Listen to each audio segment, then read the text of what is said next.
Hey guys, hello மக்களே, இனிய தமிழ் புத்தாண்டு நல்வாழ்த்துக்கள். சித்திர வருட பருப்பு நல்வாழ்த்துக்கள்.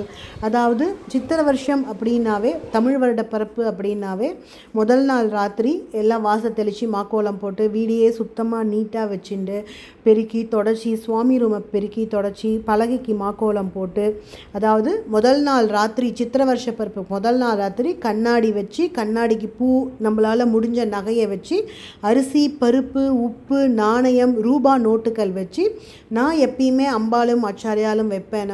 நம்மளோட கனி காணுதலில் மறுநாள் காத்தால் சித்திர வருஷப்பருப்பு அன்னைக்கு காத்தால் கண்ணை மூடின்னு பார்க்குறதா சித்திரை வருஷப்பருப்பு கனி காணுதல் அப்படின்னு சொல்லுவாள்.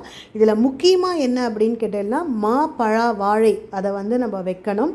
எல்லாரும் நல்லபடியாக இந்த விஸ்வாவசு வருஷம் நல்லபடியாக எல்லாருக்கும் பிறக்கட்டும். அனைவருக்கும் இனிய தமிழ் புத்தாண்டு நல்வாழ்த்துக்கள். Thank you guys, thank you so